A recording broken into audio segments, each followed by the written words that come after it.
आया है। फिर वो बीवी के साथ उसी पैरियों से चलने लगता है और वही फकीर वही बिस्तर है, वही आने वाला वही मांगने वाला है। जैसे इस गरीब ने हाथ फैलाया है, उसने फिर इसकी तरफ मुस्कुरा के देखा, फिर जेब में हाथ डाला। गरीब ने भीख नहीं ली है, हाथ भी नीचे कर लिया। कहा ठहरो, कुछ काम है आपसे। कहा कौन सा काम? कहा 8 दिन पहले आप यहाँ आए थे। कहा हाँ आया था। कहा मैंने तुमसे भीख मांगी थी। कहा हाँ मांगी थी। कहा तुमने भीख भी दी थी? कहा हाँ दी थी। कहा तुम्हारा पर्स था? कहा हाँ था। बताओ कहाँ है वो पर्स? उसने कहा यहीं कहीं गिर गया था। उस मुसलमान ने अपने बिस्तर के नीचे से वो पर्स निकाला। निकालने के बाद अंग्रेज के बच्चे को दिखाया और दिखा के कहा था बताओ तो साहिब, कहीं ये पर्स तुम्हारा तो नहीं है? उसने देख के कहा था हाँ ये पर्स मेरा है। उसने फौरन पर्स को लिया, लेकर के खोला। पूरे महीने की तनख्वाह उसके अंदर मौजूद थी। देख करके हैरत में था। उसने कहा नादान, तुझे पता नहीं है मेरे पर्स के अंदर कितने पाउंड्स मौजूद है? अगर तू चाहता इस पैसे को लेकर के चला जाता, इस पैसे से अपनी इमारत बना लेता।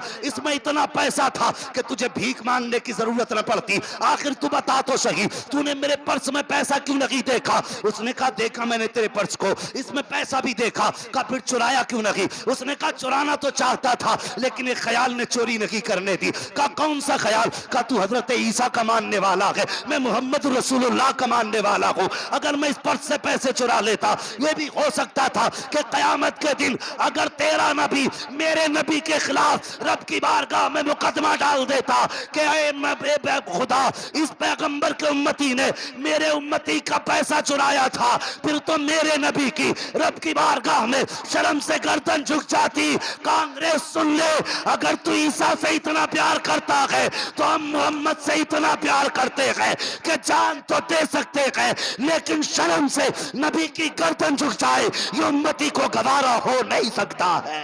वाह, नारे तकबीर, नारे रिसालत, फैजाने गौसे आजम, मसलके आला हजरत मुफ्ती हम्माद रजा साहिब क़िबला। नारे तकबीर, नारे रिसालत। ये है हुजूर के गुलाम। खुदा की कसम फाका तो मर सकते हैं, लेकिन चोरी, सारे बोले चोरी। चोरी सिर्फ रात को होती है क्या? दिन में भी होती है, सोते हुए होती है, जागते में भी होती है। छुपा के की जाती है नहीं, अब तो दिखा के भी की जाती है।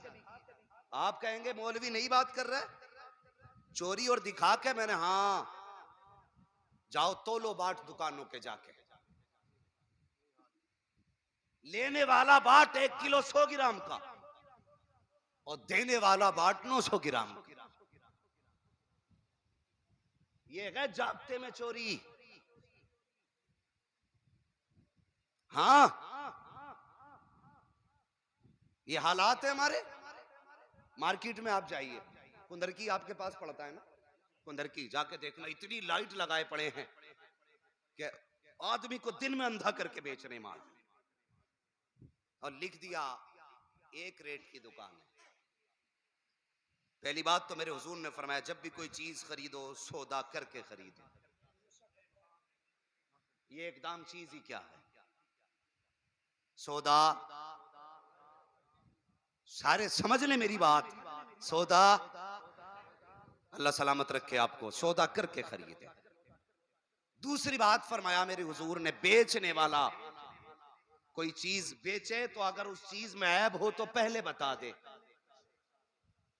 लेकिन घटिया माल अंदर, बढ़िया माल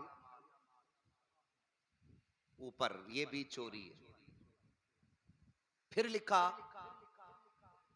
कि खरीदा हुआ माल वापस नहीं होगा। क्यों भाई? खरीदा हुआ माल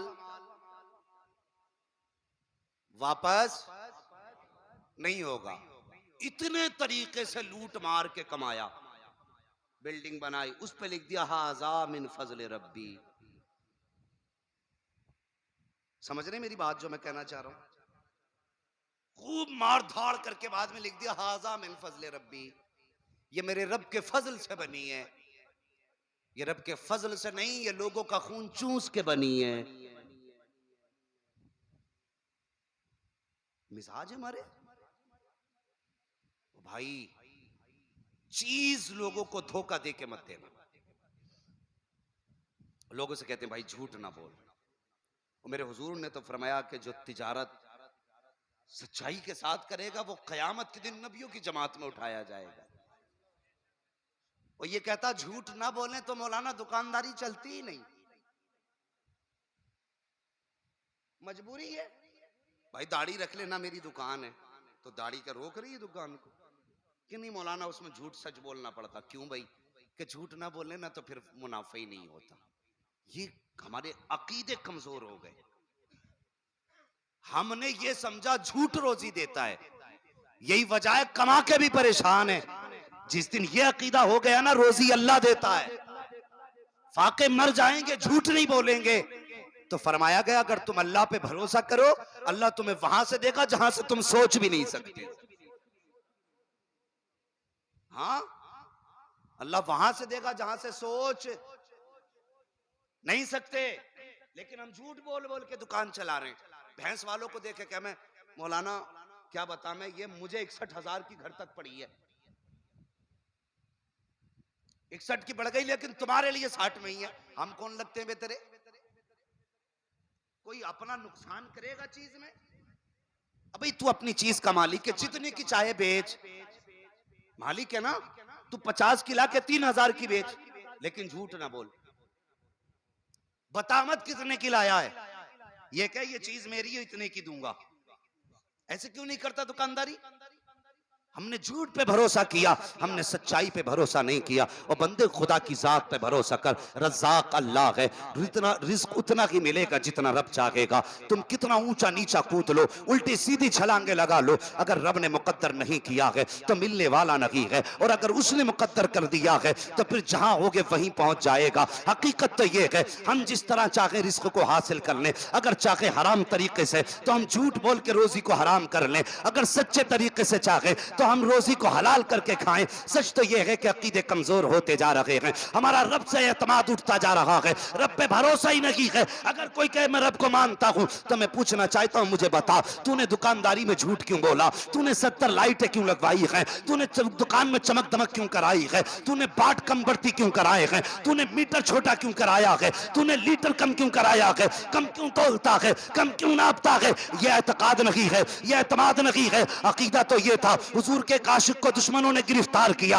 और उसके बाद आशिक ने कहा था मैं नापाक हो गया हूं, मुझे पानी की जरूरत है, इतना पानी दे दो जिससे मैं गुस्ल कर सकूं। तो उन दुश्मनों ने कहा था जिस खुदा को मानते हो उसी से पानी मांगो, जिस नबी का कलमा पढ़ते हो उन्हीं को आवाज दो। इस मुस्तफा के आशिक को कैद किया गया, कैद के अंदर बंद था। जब लोगों ने ताने दिए जिस खुदा को मानते हो उसी से मांगो, अल्लाह अकबर आशिक था, हुजूर का रब का बंदा था। आंख में आंसू आ गए, बेबसी में हाथ उठ गए, ए मेरे मालिक आज तक मेरी जात का मामला था, मैंने कैद को बर्दाश्त किया, मैंने भूख को बर्दाश्त किया, एक घूंट इनसे पानी का ना मांगा, लेकिन अब नमाज की बात आ गई।